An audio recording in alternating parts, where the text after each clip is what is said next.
Magandang umaga sa inyong lahat. Ngayong umaga, nandito naman tayo sa ating diabetic diet mukbang. Huwag kalimutan mag-subscribe, like, and share. Subscribe kayo para maraming makakakita, maraming makakapanood kung ano yung mga magagandang pagkain na kakainin natin bilang isang diabetic. Ngayong umaga, meron akong um, brown bread, para sa fiber ko at saka peanut butter para kahit papaano meron akong protein. Pero itong peanut butter na ito ay 1 gram of sugar lamang. Yan. Meron akong prutas, may strawberry ako at saka ilang pirasong cherry. Itong mga prutas na ito yung prutas na makikita dito sa location kung nasaan ako. Nasa inyo, prefer ninyo kung anong prutas ang kakainin ninyo ayon sa mga prutas na nakikita kung saan man kayo nakatira. Dito sa amin, ito yung prutas na nakikita sa aming lugar kung saan ako ngayon located. Meron akong coffee, black coffee, no sugar. Meron akong orange, fresh orange na akin siyang na-squeeze. Fresh lang siya, kailangan may sukat, hindi pwedeng marami para yung sugar medyo less na ma-intake natin.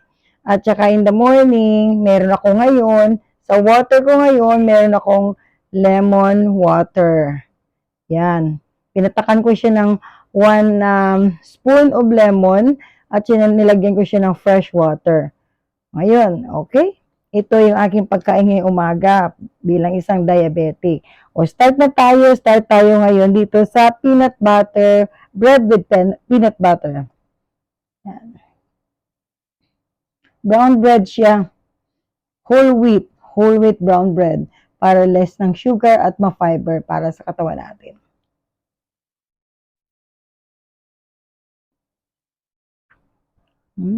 Hop.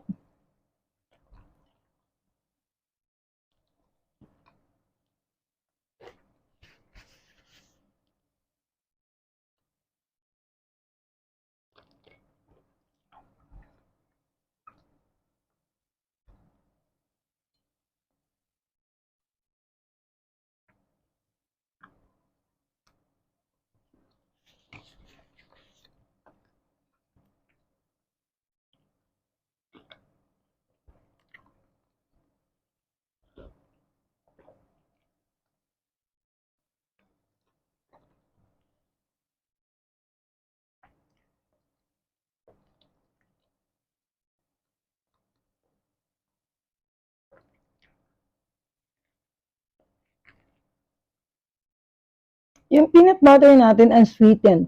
Kahit na unsweetened siya, masarap pa din kasi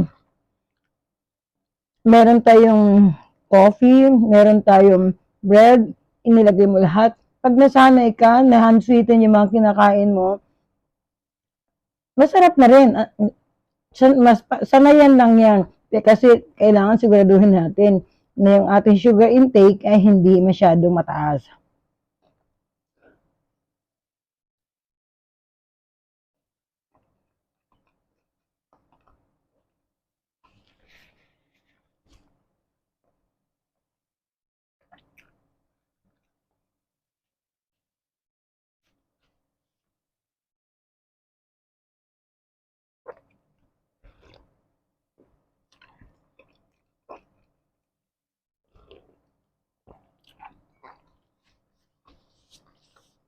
Masarap siya.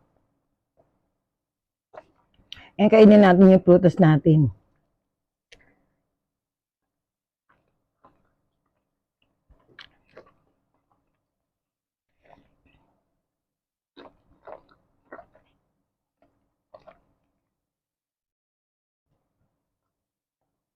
Ito ay cherry. Maganda ang cherry para sa katulad natin diabetic kasi hindi siya masyado matamis.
Malapit na tayo matapos.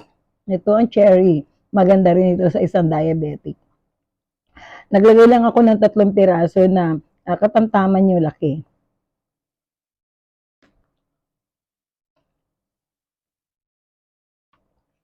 Hindi siya matamis.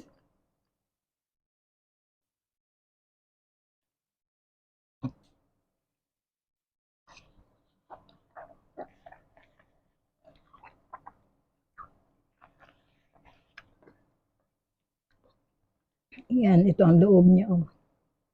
Hindi siya masyado matamis.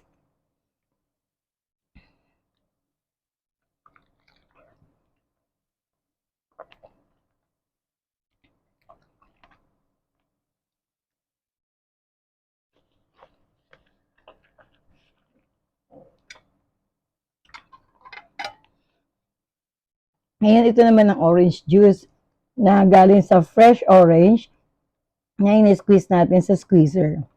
Ganito lang, kailangan may sukat. Lahat ng kainin natin bilang isang diabetic, kailangan may sukat.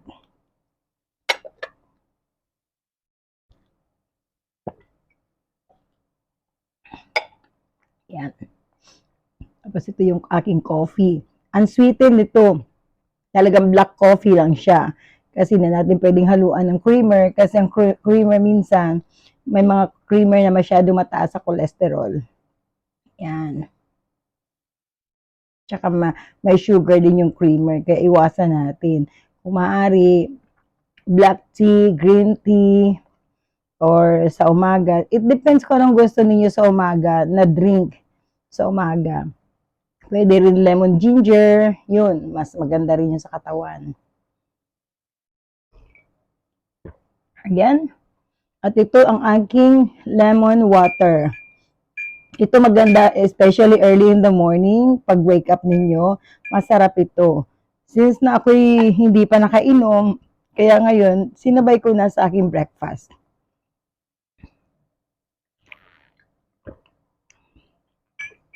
Okay, maraming salamat sa panonood. Huwag kalimutan mag-like, share, and subscribe. Malaking tulong po ito sa aking channel para may palaganap natin ang diet ng isang diabetic na katulad ko. Salamat!